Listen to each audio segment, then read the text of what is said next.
The mining station Kepler 442b floated in the void between three dying stars, its metal hull scarred by decades of asteroid impacts and cosmic radiation. Inside its cramped corridors, 27 different species worked side by side, extracting rare minerals from the asteroid belt that surrounded their position. The air recyclers hummed constantly, mixing oxygen for the humans, methane for the Thrakari, and chlorine for the silicon-based Vex workers. Marcus Chen sat alone in the corner of the main cafeteria, picking at his protein ration while reading something on his tablet. The other workers barely noticed him anymore. He had been on the station for 8 months, and in that time he had spoken perhaps 50 words total to his crewmates. When asked questions, he answered with nods or short phrases. When assigned tasks, he completed them efficiently and without complaint. When conflicts arose between species or workers, he simply walked away. "Look at the ghost human," rumbled Gorax, a massive Thrakari whose exoskeleton gleamed purple under the artificial lights. His 4 arms gestured dismissively toward Marcus. 8 months here, and he still acts like we carry some disease." Several other aliens at nearby tables turned to look. The Thrakari were natural leaders in most mixed crews, their size and aggressive nature making them ideal foremen and security officers. Gorax had been the unofficial boss of Mining Section C since before Marcus arrived. "Perhaps his species lacks proper social development," clicked Zix-4, a mantis-like Keth whose compound eyes reflected rainbow patterns. "Many primitive species struggle with integration into civilized society." A few workers laughed, including some of the humans from other sections. Marcus didn't look up from his tablet, didn't acknowledge the comments at all. This only seemed to irritate Gorax more. "Hey, Ghost!" Gorax's voice boomed across the cafeteria. "You deaf as well as mute?" Marcus finished the last bite of his protein bar, closed his tablet, and stood up. He was average height for a human, perhaps 5 feet 9 inches, with dark hair and ordinary features. Nothing about him suggested strength or danger. He wore the same gray coveralls as everyone else, kept his tools clean and organized, and maintained his small quarters with military precision. "I can hear you fine," Marcus said quietly, his voice carrying despite its low volume. His accent was neutral. "Unremarkable. I'm just not interested in conversation." Gorax's mandibles clicked in amusement. "Not interested? This is a community, Ghost. We work together, we live together, we survive together. Your human antisocial behavior puts everyone at risk." "I do my job," Marcus replied. "I meet my quotas. I don't cause problems." "You don't contribute either," said Vrak, a scaled draconian whose yellow eyes gleamed with malice. "When the atmospheric processor failed last month, everyone worked extra shifts to repair it. Everyone except you. You just did your regular assignment and went back to your quarters." This wasn't entirely true, but Marcus didn't correct him. He had indeed worked on the atmospheric processor, but he had done it during his off-shift hours, alone, when the corridors were empty. He had identified and fixed 3 critical flaws that the other repair teams had missed, then submitted his report through the automated system without taking credit. The senior staff knew, but he had requested that his contributions remain anonymous. "Some species prefer solitary work," offered Kirill, a soft-spoken centaurian whose blue skin showed patterns of concern. "Perhaps we should respect different cultural approaches." "Respect?" Gorax stood to his full height, nearly 8 feet tall, his 4 arms spreading wide in a display of dominance. "This isn't about culture. It's about cowardice. The ghost human hides in his shell because he's afraid of real challenges." Marcus looked directly at Gorax for the first time since the conversation began. His dark eyes were calm, almost emotionless. "Is there something specific you need from me, or are we done here?" The question was asked in the same quiet tone Marcus used for everything, but something about it made several nearby workers shift uncomfortably. Gorax interpreted it as another sign of weakness. "What I need," Gorax said, stepping closer, "is for every member of this crew to pull their weight. Tomorrow, we start harvesting the platinum deposits from asteroid 7G. It's a complex operation that requires perfect coordination. I don't want some antisocial human creating problems because he can't work with a team." "I'll do whatever job I'm assigned," Marcus said. "The job you're assigned is in my section under my command. That means following orders, communicating with your team, and proving you're worth the resources you consume." Gorax leaned down until his face was inches from Marcus's. "Think you can handle that, Ghost?" Marcus didn't step back or show any sign of intimidation. "I can handle whatever you need me to handle." Something in his tone made Gorax hesitate for just a moment, but the Thrakari's pride wouldn't let him back down in front of so many witnesses. "We'll see. Report to Base 7 at Oro 600 tomorrow. And Ghost, if you screw up, if you endanger my team with your antisocial behavior, I'll personally request your transfer to Waste Management. Understood?" "Understood." Marcus walked toward the exit, his footsteps silent on the metal flooring. Behind him, conversations resumed with the usual mix of languages and species-specific sounds. But several workers watched him leave with new interest, wondering if the quiet human would finally break under pressure. What none of them knew was that Marcus Chen had been Special Forces for 12 years before coming to Kepler 442b. He had served in places where making sound meant death, where teamwork happened through subtle signals and absolute trust. He had learned to kill efficiently and silently, to survive in environments that would destroy most sentient beings, and to lead missions where failure meant the death of entire colonies. He had come to the mining station to escape that life, to find peace in simple work and solitude. But he was discovering that some things followed you no matter how far you ran. In his quarters, Marcus sat on his narrow bed and opened his tablet again. The file he had been reading wasn't entertainment or technical manuals like most workers accessed.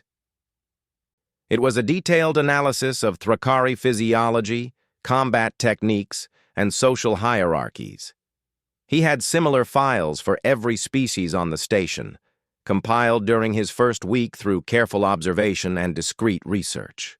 Old habits died hard, especially when you had spent years in situations where knowing your environment meant staying alive. The next morning, Marcus arrived at Bay 7 15 minutes early. The bay was one of the station's largest spaces, designed to accommodate the massive mining equipment and asteroid processing units. Gorax was already there with his usual team: 3 other Thrakari, 2 humans from the mining consortium, a draconian engineer, and a nervous-looking Centaurian who operated the gravity manipulators.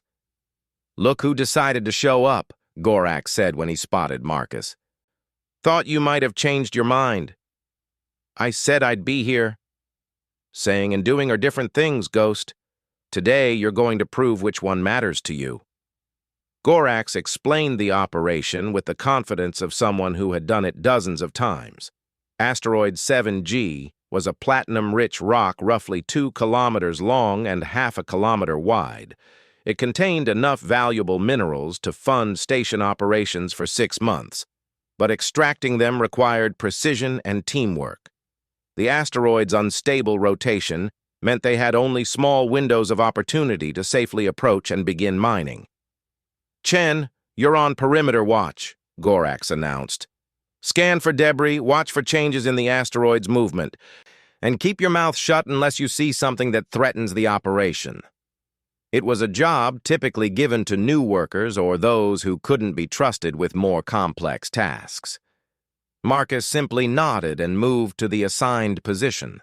The operation began smoothly. The mining ship detached from the station and approached the asteroid with practiced precision.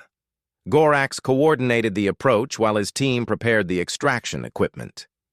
The draconian engineer monitored the asteroid's structural integrity, and the Centaurian kept the artificial gravity field stable as they maneuvered closer.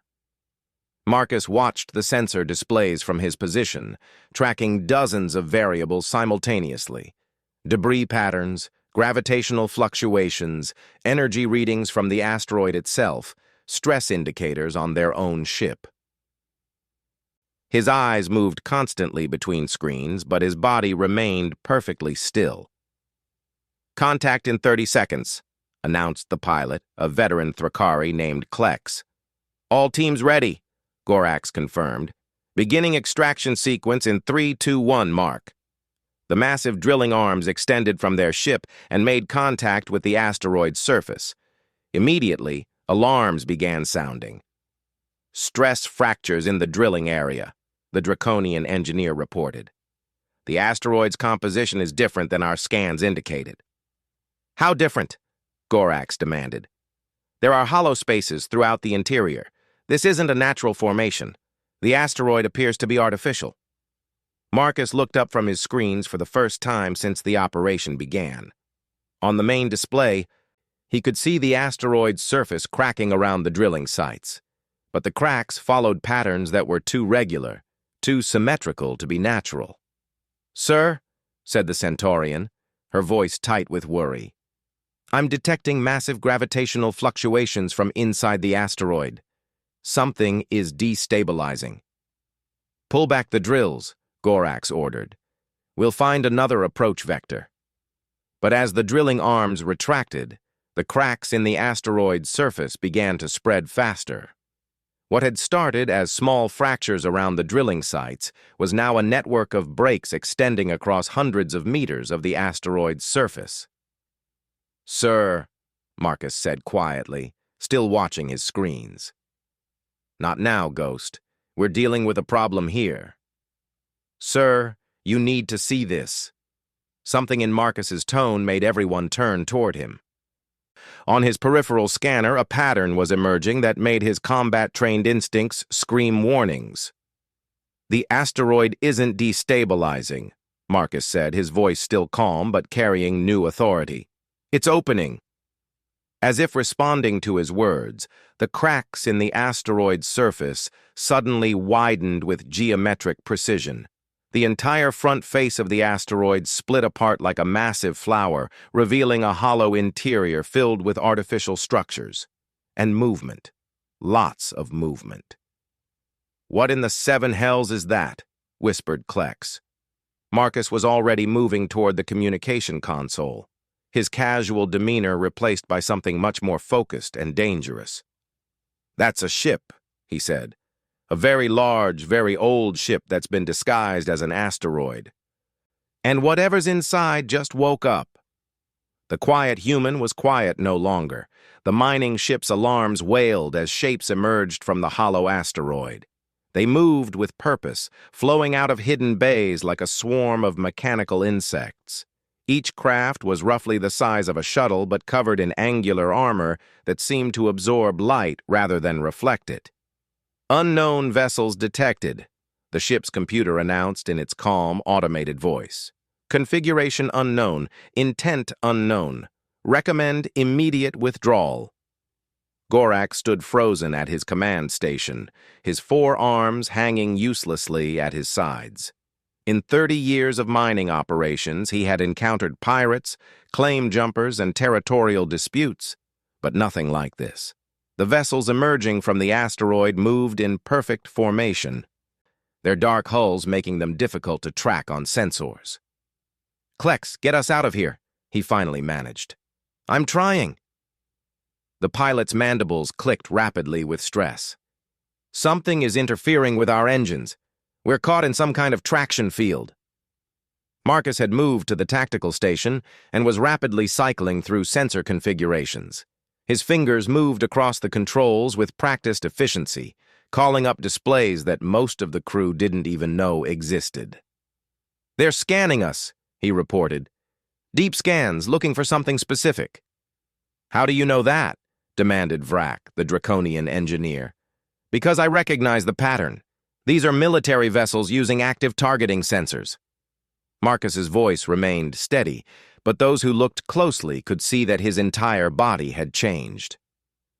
Gone was the casual posture of a tired miner. His stance was now balanced, ready for action, and his dark eyes tracked multiple displays simultaneously. Military? Gorax's voice cracked. What kind of military operates ships disguised as asteroids? The kind that doesn't want to be found until they're ready, Marcus replied. He continued working at the tactical station, bringing up weapon systems that the mining ship wasn't supposed to have. Klex, transfer emergency power to the defensive grids. What defensive grids? This is a mining ship. Marcus turned to look at the pilot directly. Check console 7 Alpha. Authorization code Chen 77 Delta Reaper. Klex's compound eyes widened as his console suddenly displayed options he had never seen before. Hidden weapon systems, reinforced hull sections, and military-grade defensive capabilities appeared on his screens. What is this? Gorax demanded. How do you have authorization codes for classified systems? Before Marcus could answer, the communication board erupted with static. Through the interference, a voice emerged, speaking in a language none of them recognized. The words were harsh, guttural, filled with clicking consonants and rolling vowels. Anyone understand that? Asked Kirill, the Centaurian. Marcus tilted his head, listening carefully. It's Old Vorthak. Dead language hasn't been spoken for over 3 centuries. How do you possibly know that? Vrak hissed. I know a lot of things. Marcus activated the ship's translation matrix and fed in the linguistic patterns he remembered. Slowly, words began to appear on the main screen. Vessel of the young races, you have disturbed our rest. Prepare to be evaluated for worthiness. Resistance will be met with termination. The temperature in the bay seemed to drop several degrees. The alien vessels had formed a perfect circle around the mining ship, their dark hulls pulsing with energy that made the sensor's readings fluctuate wildly. Young races, whispered the Centaurian. How old are these beings? Marcus was already running calculations on his console. Based on the asteroid camouflage and the linguistic patterns, I'd estimate at least 5,000 years, probably longer. He paused in his work to look at Gorax. We need to respond. They're waiting for some kind of acknowledgement. What do we tell them? Gorax's earlier arrogance had vanished completely. The situation was far beyond his experience or training. We tell them we're peaceful miners who stumbled onto their position by accident, Marcus said, and we hope they're in a good mood. He activated the communication system and began speaking in the same guttural language the aliens had used. His pronunciation was careful but confident, each word chosen with precision. The response came immediately, and Marcus translated in real time. They want to know who speaks for our vessel. They say they will evaluate our captain to determine if our species is worthy of continued existence. Captain? Gorax looked around frantically. We don't have a captain. This is a mining operation. They don't understand that concept, Marcus said.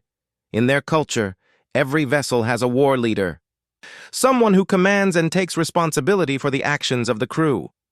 Then tell them you're in charge, suggested Klex. No, Gorax said quickly. I'm the section foreman. I outrank everyone here. Marcus looked at him steadily. Are you sure you want that responsibility? They're not asking who has the highest pay grade. They're asking who leads in combat, who makes life or death decisions for the crew. I can handle it, Gorax insisted, though his voice shook slightly. Marcus nodded and transmitted the information. The alien response was immediate and decisive. They're sending a boarding party, Marcus translated. 3 representatives who will evaluate our leader's worthiness through what they call the testing of strength and wisdom. Boarding party? Klex's voice rose several octaves. We can't allow hostile aliens aboard our ship. We don't have much choice, Marcus pointed out. They've disabled our engines and we're outnumbered 50-1. A docking tube extended from one of the alien vessels and attached itself to the mining ship's hull with a resonating clang that echoed through the corridors.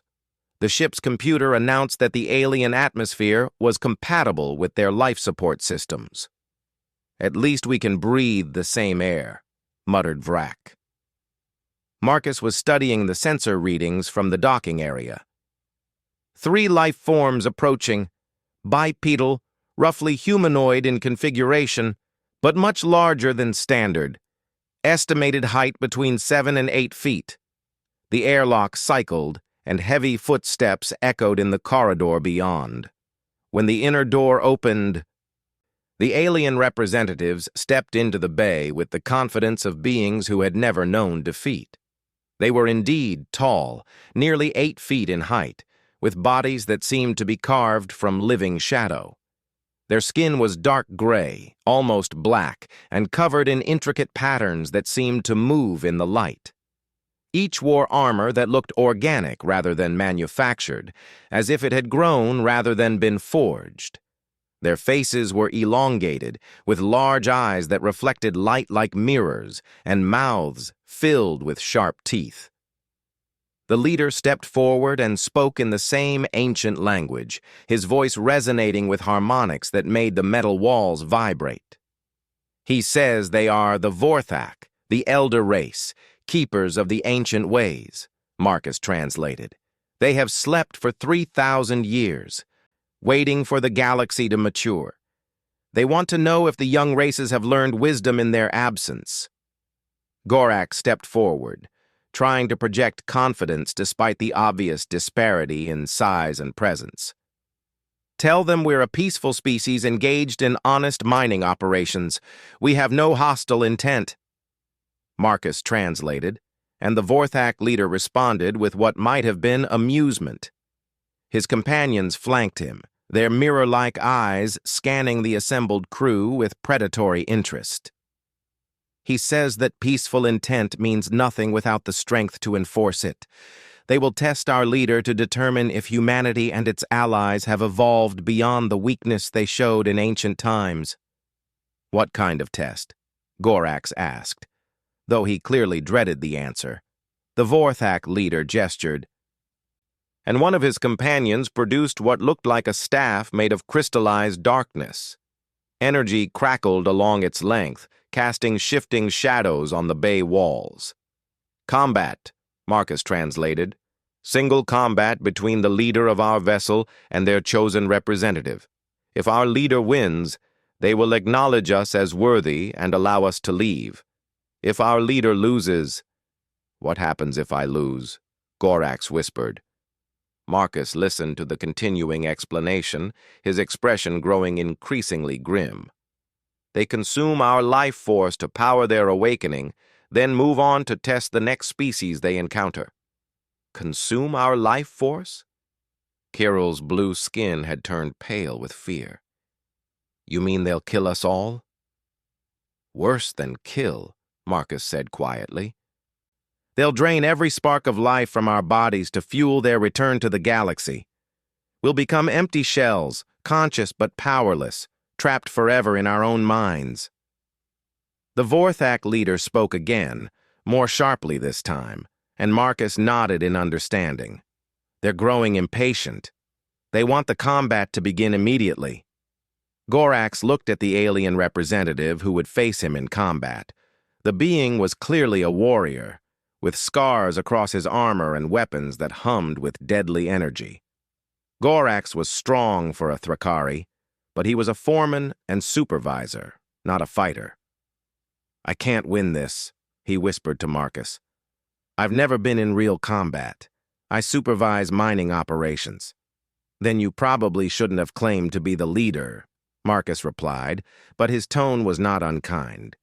"Can you do something? You seem to know a lot about these aliens." Marcus looked at the assembled Vorthak, then at his crewmates.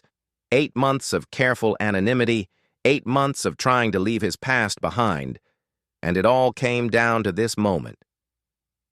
"There might be a way," he said finally. "In their culture, a leader can designate a champion to fight in their place. But the champion has to be acknowledged as worthy by the challenger." "Would you do it?" Gorax asked. "Would you be my champion?" Marcus studied the alien warrior, noting his stance, his weapons, the way he moved. Old instincts stirred, combat calculations running automatically in his mind. "I'll do it," he said, "but you need to understand something. If I fight for you, if I represent this crew, things are going to change. The person you've been calling Ghost for 8 months is going to disappear forever." "What do you mean?" Marcus stepped forward to address the Vorthak leader directly, speaking in their ancient tongue. The conversation that followed was rapid and intense, filled with what sounded like formal challenges and responses. "What are you telling them?" Gorax demanded. Marcus turned back to face the crew, and for the first time since boarding the station, he smiled. It was not a pleasant expression. "I told them that I am Marcus Chen, called Reaper, veteran of the Centauri Wars and the Andromeda Pacification.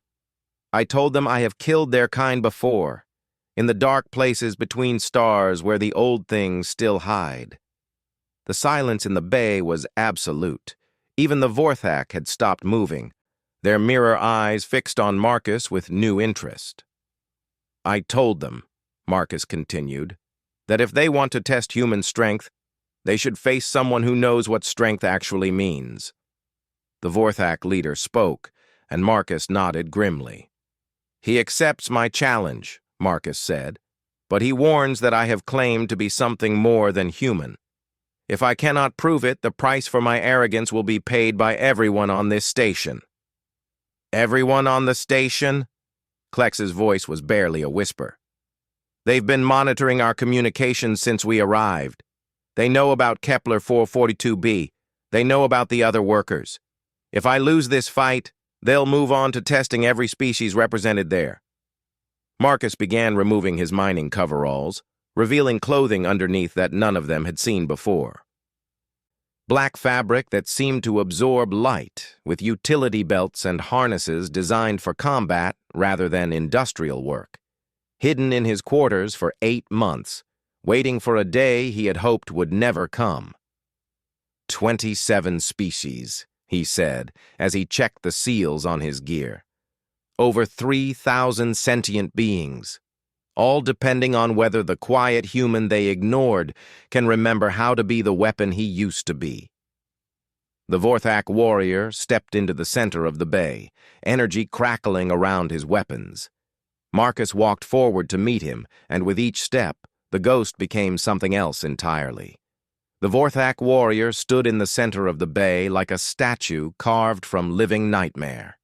His armor seemed to breathe, expanding and contracting with his movements, while energy weapons attached to his arms hummed with barely contained power. The patterns on his skin shifted and crawled, forming symbols that hurt to look at directly. Marcus finished his equipment check and walked forward with measured steps. Gone was any trace of the quiet miner who had sat alone in the cafeteria. His movements were fluid and precise, each step calculated for maximum balance and readiness. The transformation was so complete that several crew members actually stepped back, unconsciously recognizing a predator in their midst. "I am Thex Kor, Blade of the Eternal Dark," the Vorthak warrior announced, his voice making the metal walls resonate. "I have ended the existence of 47 champions from 12 species. Your life force will join theirs in the void." Marcus stopped just outside what he estimated was the alien's combat range. When he spoke, it was still in the ancient Vorthak tongue, but his accent had changed. The words flowed with the confidence of someone who had learned the language through blood and necessity rather than academic study. "I am Marcus Chen, the Reaper of Andromeda, Slayer of the Void-Touched and Breaker of Ancient Seals. Your kind taught me to kill in the dark places where light dies. Now you will learn what those lessons created." The Vorthak leader and his remaining companion exchanged glances, their mirror eyes reflecting sudden uncertainty. Thex Kor, however, showed no hesitation. "Bold words from a creature barely past childhood," the warrior replied. "Your species has existed for mere millennia." We conquered stars before your sun ignited. Age means nothing without wisdom, Marcus said, and you were foolish enough to sleep while we learned to surpass you. The insult hung in the air like a challenge. Thexcor's armor began to glow with internal energy, and the weapons on his arms extended into crystalline blades that seemed to cut reality itself. "Enough words," the warrior snarled. "Face the judgment of eternity." The combat began with explosive violence. Thexcor moved faster than anything his size should have been able to move, crossing the distance between them in a single bound. His crystalline blades swept down in an arc designed to bisect Marcus from shoulder to hip. Marcus was already gone. The movement was so smooth it seemed like he had simply relocated rather than dodged. One moment he stood in the path of the descending blades, the next he was 3 steps to the left, a matte black knife appearing in his hand from somewhere in his gear. Thexcor spun to follow, but Marcus had moved again. This time he was behind the alien, and the black knife traced a precise line across the back of the warrior's knee, finding a gap between armor plates that shouldn't have been visible. Dark fluid that might have been blood spattered the deck as Thexcor stumbled. His roar of pain and fury echoed through the bay like the sound of breaking worlds. "Impossible," whispered Vrak. "That alien is 3 times his size and covered in energy armor. How did he even hurt it?" Klex was staring at his sensor displays in disbelief. "I'm reading massive kinetic forces from the combat area, but the human's biosignature is... It's not normal. His heart rate is actually decreasing, and his neural activity is unlike anything I've ever seen." Marcus circled his opponent with the patience of a true predator. Each step was perfectly placed, each movement designed to maintain optimal distance and positioning. He held the knife loosely in one hand while the other remained free for balance and additional weapons. "You fight like the void touched," Thexcor growled, favoring his injured leg. "Where did you learn their techniques?" "I learned by killing them," Marcus replied calmly. "Your ancient enemies taught me well before they died." The admission sent shockwaves through both the human crew and the Vorthak observers. The void touched were legends, nightmare creatures from the dark spaces between galaxies. According to galactic history, they had been the greatest enemy the ancient civilizations had ever faced, entities of pure malevolence that consumed entire star systems. "The void touched were destroyed eons ago," the Vorthak leader said, his voice uncertain for the first time. "No," Marcus said, still circling. "They were contained, imprisoned in pocket dimensions and forgotten corners of space. But prisons don't last forever, and someone has to clean up the messes when they break." Thexcor launched himself forward again, this time leading with both blade arms while energy projectiles erupted from shoulder-mounted weapons. The attack was devastatingly fast and covered every possible angle of escape. Marcus moved through the barrage like liquid shadow. He ducked under one blade, twisted past the second, and somehow flowed between energy bolts that should have been impossible to dodge. His movement was so fluid it seemed choreographed, as if he had practiced this exact sequence 1,000 times. The black knife in his hand flickered out 3 times during the exchange, each strike finding gaps in armor that shouldn't have existed. By the time Thexcor completed his attack, he was bleeding from cuts on his arm, chest, and neck. "How?" the warrior demanded, dark fluid running down his armor. "How do you see the vulnerabilities in Vorthak battleplate?" Marcus stopped circling and stood perfectly still, the knife held in a reverse grip that suggested he could strike in any direction without warning. When he spoke, his voice carried the weight of terrible knowledge. "Because I've killed 17 of your kind before. In the Centauri system, when your advanced scouts tried to prepare for this awakening. In the Veil Nebula, when your research stations experimented on captured civilians. In the Deep Void, where your kind made deals with things that should never have been disturbed." The words hit the Vorthak observers like physical blows. Their mirror eyes widened, and the patterns on their skin began shifting rapidly through configurations that suggested shock and disbelief. "Impossible," the Vorthak leader whispered. "The Forgotten Expeditions were classified beyond all security protocols. No young race could have known of their existence." "Your Forgotten Expeditions left witnesses," Marcus said, "survivors who remembered what was done to them. People who spent their remaining lives making sure someone would be ready when you finally woke up." He shifted his stance slightly, and somehow that small movement made him seem twice as dangerous. "I am what they created, a weapon designed specifically to kill your kind." Thexkor raised both blade arms and energy began building around him in visible waves. "Then let us end this as it was always meant to end, Reaper against Elder, the new darkness against the old." "No," Marcus said quietly. "You still don't understand." He moved forward for the first time since the combat began, walking directly toward the massive alien warrior with no apparent concern for the deadly weapons aimed at him. "I'm not the new darkness," he continued, his voice never rising above conversational level. "I'm something much worse than that." Thexkor unleashed everything he had. Energy blasts erupted from every weapon system he possessed, while his blade arms carved the air in patterns designed to destroy anything within a 20-foot radius. The bay filled with light and sound as forces equivalent to ship-mounted weapons discharged in the enclosed space. When the glare faded and the echoes died away, Marcus stood unchanged in exactly the same position. He hadn't moved at all.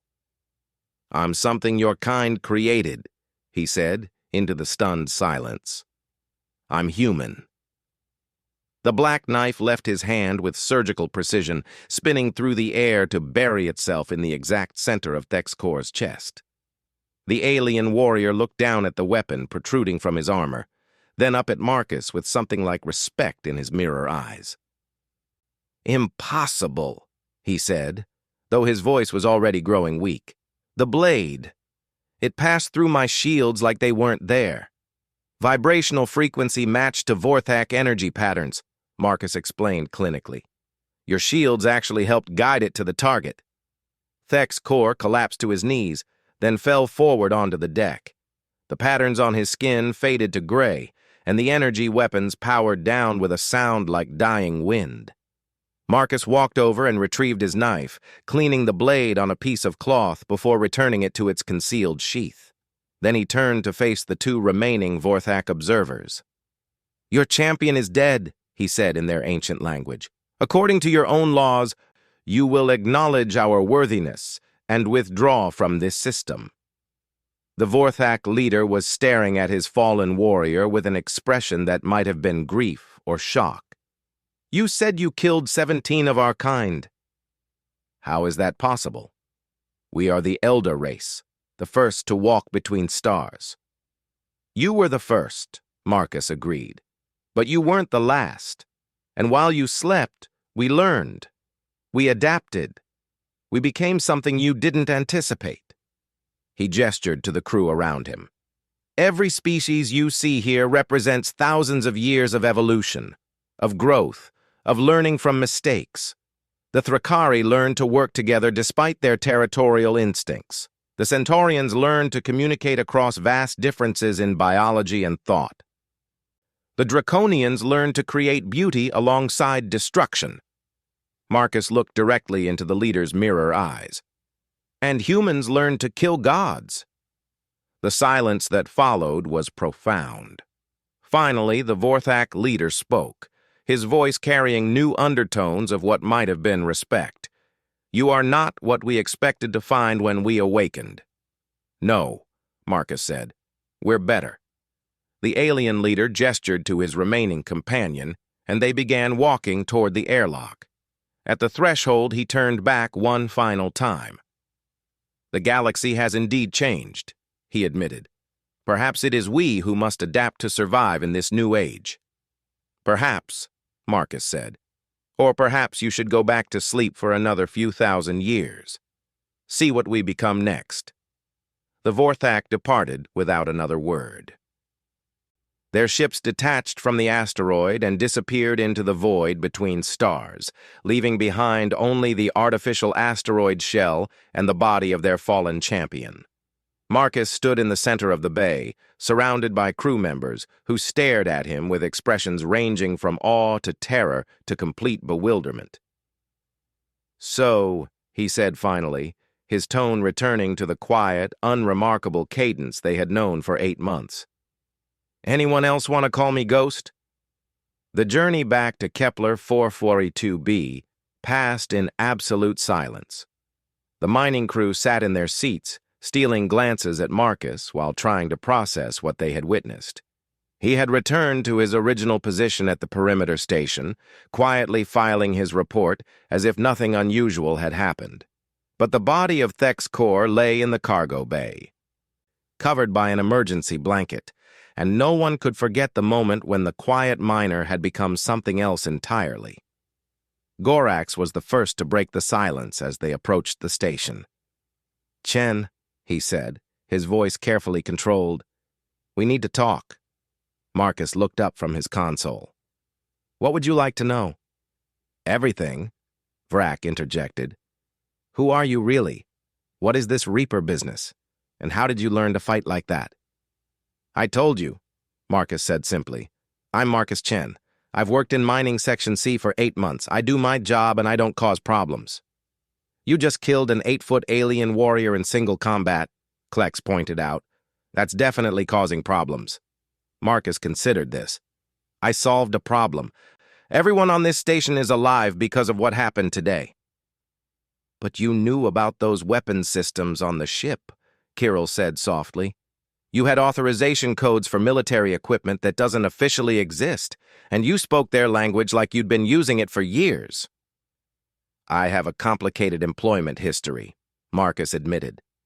As they docked with the station, word of what had happened spread quickly through the corridors. By the time Marcus walked into the main cafeteria for his evening meal, conversations stopped wherever he passed. Workers from every species represented on Kepler 442b watched him with mixtures of curiosity, fear, and something approaching reverence. He selected his usual protein ration and sat at his customary table in the corner. For several minutes, no one approached. Then Gorax walked over, his forearms moving nervously as he struggled with what to say. "Mind if I sit?" the Thrakari asked. Marcus gestured to the empty chair across from him. "It's your station." "Actually, that's what I wanted to talk about." Gorax settled his massive frame into the reinforced seat. "Station Administrator Yex wants to see you in her office. She's been reviewing your personnel file, and apparently there are some discrepancies." "What kind of discrepancies?" "The kind where your background check shows you as a former agricultural worker from Earth Colony 7, but your combat performance suggests extensive military training against enemies that most people don't even know exist." Marcus took a bite of his protein bar and chewed thoughtfully. "Administrator Yex is going to want to know if I represent a security risk to the station." "Do you?" The question hung between them for a long moment. Finally, Marcus shook his head. "I came here to get away from that life. I wanted to do simple work, earn honest pay, and not have to kill anything more dangerous than a malfunctioning mining drone." "But you're not just a former soldier, are you?" Gorax pressed. "That fight today, the way you moved, the things you knew about those aliens, that wasn't standard military training." Marcus looked around the cafeteria at the other workers who were pretending not to listen to their conversation. "No," he said quietly. "It wasn't standard anything." Before Gorax could respond, Administrator Yex herself entered the cafeteria. She was a tall, elegant Centaurian whose blue skin showed the complex patterns that indicated high stress levels. Behind her walked 2 security officers and a being that Marcus didn't recognize, humanoid in shape, but wearing the dark uniform of inter-system intelligence. "Mr. Chen," Administrator Yex said formally, "please come with us." Marcus stood without protest, leaving his half-finished meal on the table. As they walked toward the administrative section, the unknown figure in the ISI uniform fell into step beside him. "Agent Marcus Chen," the figure said, his voice electronically modulated. "Designation, Reaper. Status, missing. Presumed dead in the Andromeda sector 18 months ago." "I prefer retired," Marcus replied. "Retirement requires formal discharge procedures." "You simply disappeared after the Void Station incident." They entered Administrator Yex's office, a spacious room with windows that looked out into the asteroid field. The administrator took her position behind her desk, while the ISI agent remained standing. The security officers positioned themselves by the door. "Mr. Chen," Administrator Yex began, "I've just received a very interesting communication from ISI headquarters. It seems they've been looking for you for quite some time."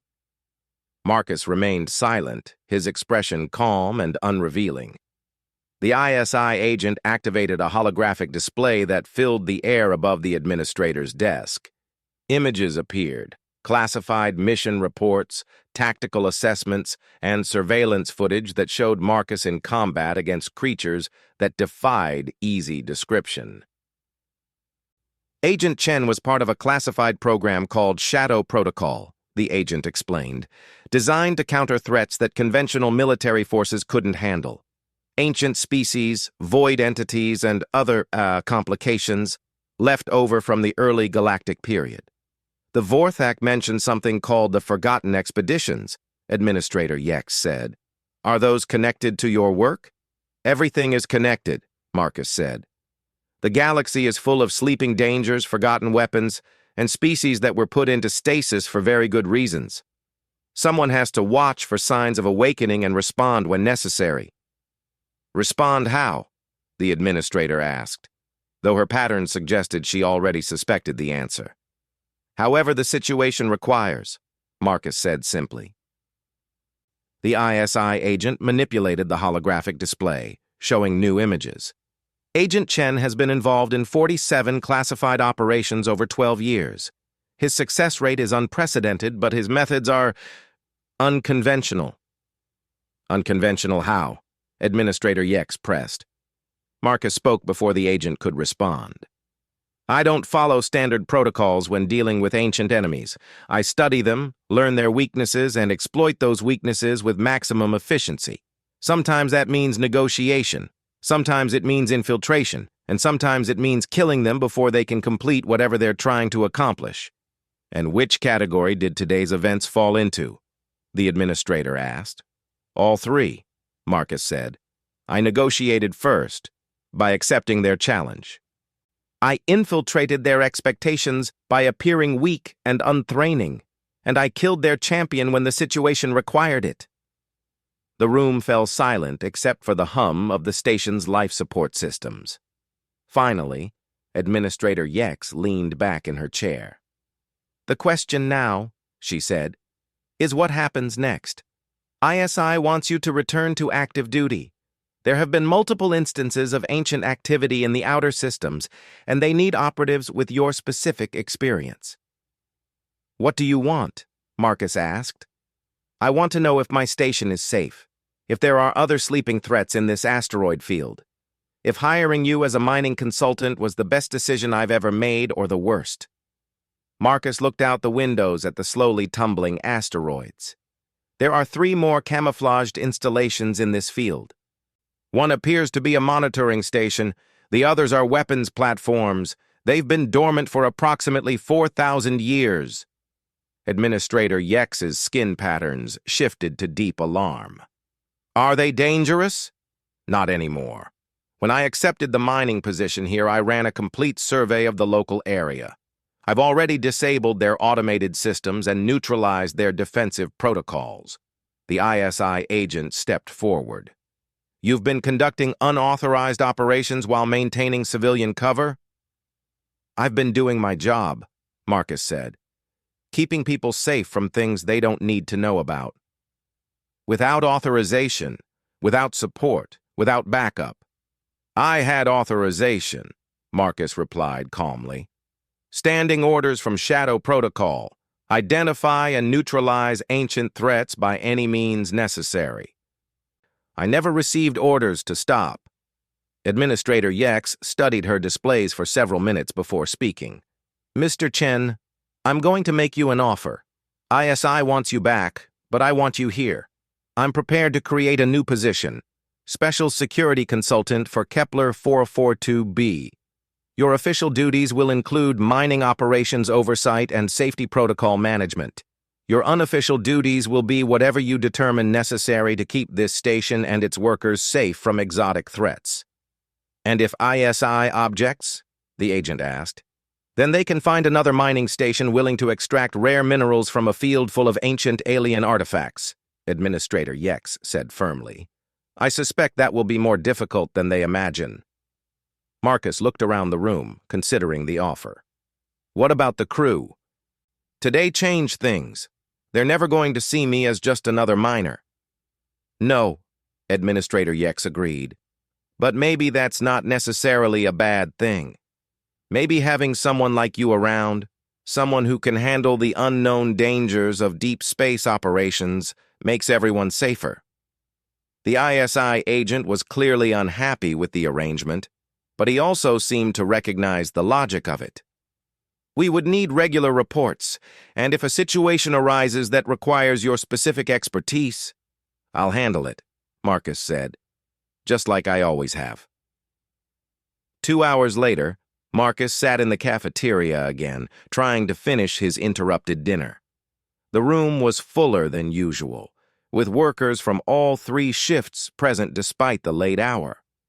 Word had spread throughout the station about the meeting in the administrator's office, and everyone wanted to see what would happen next.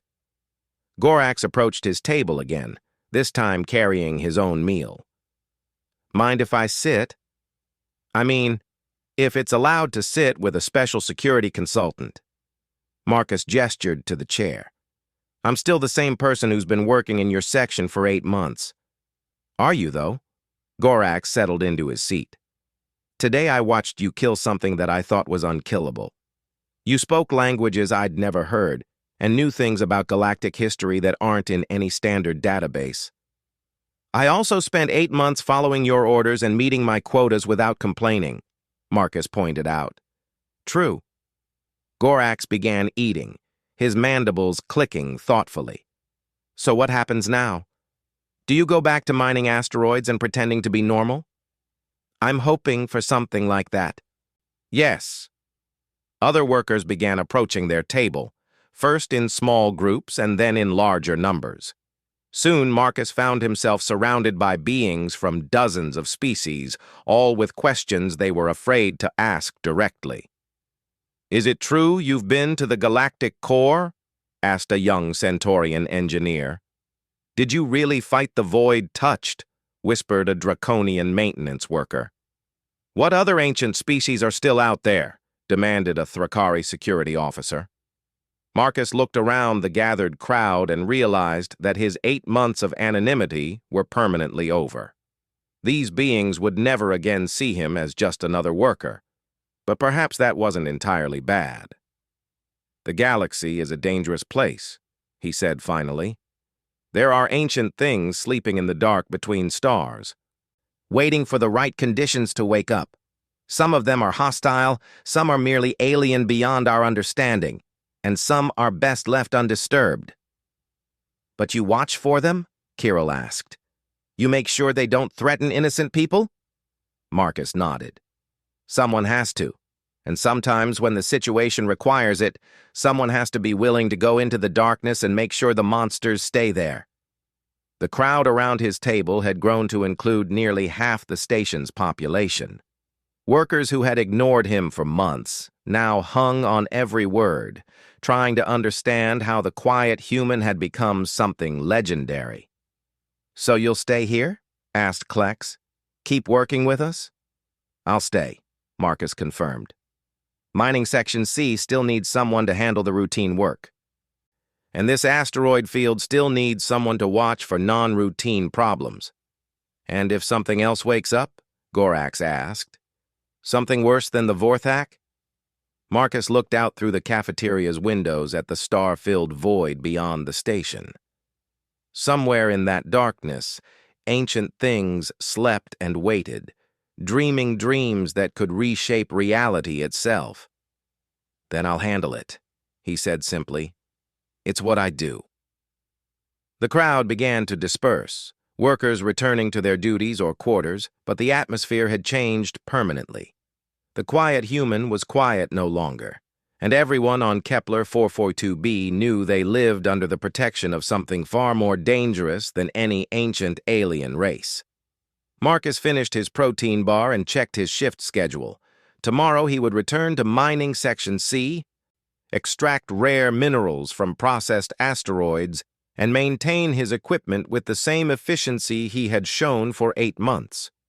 But he would never again be ignored.